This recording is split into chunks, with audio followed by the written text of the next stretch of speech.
following a developing situation out of North Carolina where at least 3 people have been killed, 6 more hurt in a mass shooting at a restaurant and bar. Police say the shooter came up to a dock in the Southport Yacht Basin on a boat last night and opened fire. The Coast Guard did capture that accused shooter. We're working to learn what motive is involved in this and what kinds of weapons were involved. Back here at home, 3 people shot after an escalated argument during a basketball tournament in Forest Park. The violence happened yesterday around 6 o'clock at a local gym on Hendricks Drive. All victims were taken to the hospital. If you have any information that can help this investigation, go ahead and contact police. To Cobb County now, where police have arrested 5 people in connection to the shooting death of a 9-month-old baby girl. Ladarius Brown, Javian Young, and Noah Martin, all facing multiple charges, including aggravated assault and felony murder. While Cameron Harris and Anthony Smith have been charged with tampering with evidence. All 5 men are being held in the Cobb County Jail without bond. And authorities say that baby and her mom were innocent bystanders when that gunfight happened outside the inn on Circle 75 Parkway Tuesday night. Cobb County police say they're still working to find a motive in this. A GoFundMe to tell you about to help a local karate instructor who was a victim of gun violence. According to the fundraising site, John Michael Diaz was shot on September 20th on Hill Street in Atlanta. This all happening during an attempted robbery. He was taken to the hospital, underwent 2 surgeries. He's now back at home, but needs help with mounting medical bills. He is a general manager and chief instructor at Karate Atlanta, also teaches self-defense classes for women. If you'd like to help him, we have that information for you on our website, fox5atlanta.com. This morning, a grieving mom in East Point is talking to Fox 5 about an unauthorized police chase that ended in the death of her son. This happened last month in Clayton County, and investigators say College Park Police Sergeant Donnie Smith left that scene of the crash, didn't report it. Now, we told you earlier this week he's now off the job facing charges. Good Day's Lindsay Tuman has the story with the latest developments. This mom just heartbroken, Lindsay. It's a devastating loss, Caitlin. She's actually already had to lay 2 of her other children to rest as well. This makes her 3rd. And on top of this, now she's trying to figure out why exactly this happened while she's seeking justice. It's been crazy. It's been hard. It's been hard for me to eat, sleep. It's like an emotional roller coaster. That's been Dialisa Benton's devastating reality since August 17th. That's when her son, 34-year-old Matthew Benton, was killed in an officer-involved crash. I am so hurt. I'm lost.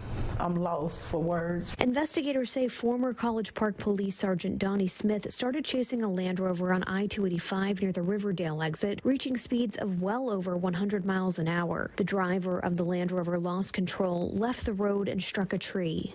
Benton was a passenger in the car. He and the driver died at the scene.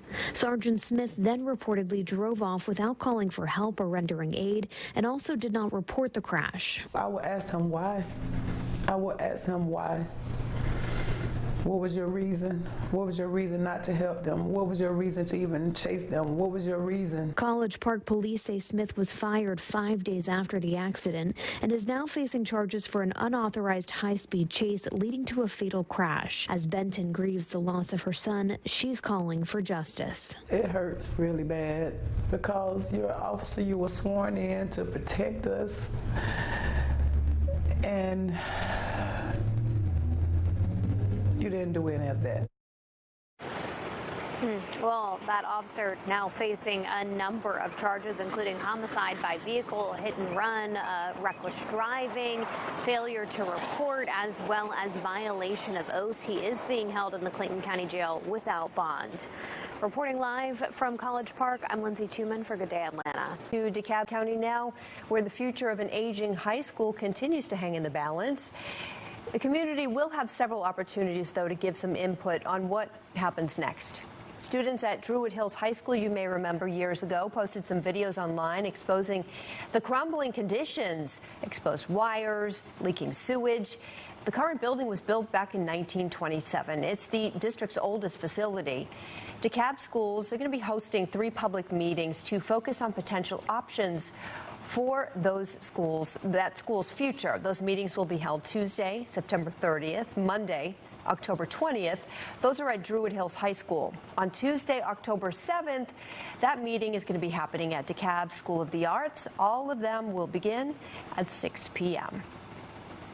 Well, all states must immediately pause giving out commercial driver's licenses until they can issue them with proper checks, like validating a driver's lawful presence here in the United States. Fox News Chief Washington correspondent Mike Emanuel explains. The process for issuing these licenses is absolutely 100% broken.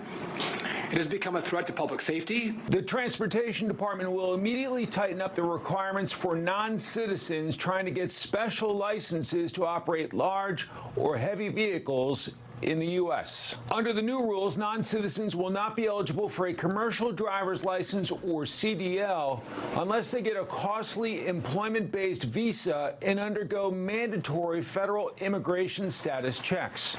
Get into compliance now, or we'll pull funding and we'll force you into compliance. Nowhere in the country have we found a more egregious licensing situation than in the state of California. If California doesn't come up with a plan to comply in 30 days, the Trump administration is threatening to withhold federal highway funds starting at $160 million. Secretary Duffy says an ongoing nationwide audit revealed these licenses were improperly issued in several other states. Consider this your notice.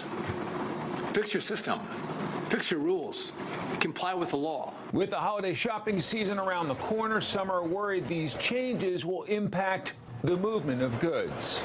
We have a lot of drivers who are U.S. citizens who are ready and willing and able to take these loads. We feel very confident that there won't be disruptions in the supply chain. These changes come after 3 fatal crashes this year in Florida, Texas, and Alabama. Officials say these wrecks were caused by immigrant truck drivers who never should have received licenses. In Washington, Mike Emanuel, Fox News. Well, if you or your loved ones receive Social Security checks through the mail, this is for you. Starting Tuesday, the Social Security Administration will stop sending paper checks to retirees and move to an all-electronic system. They say the transition is being put into place in an effort to modernize its services and up efficiency. Benefits will be sent through direct deposit or a prepaid debit card. The administration says electronic payments are a safer and more secure way for Americans to receive those benefits, saying paper checks are 16 times more likely to get stolen or lost. Hershey has won a lawsuit against, get this, their candies not being spooky enough. The suit was filed last year in Florida, originally seeking $5 million worth of damages. The plaintiffs say they were misled by the packaging. Take a look at it here. That featured some carved designs. Disappointed, they say, to find out the candies were blank, no carvings in them when they opened them. The judge in the case determined they suffered no harm and dismissed the class action suit.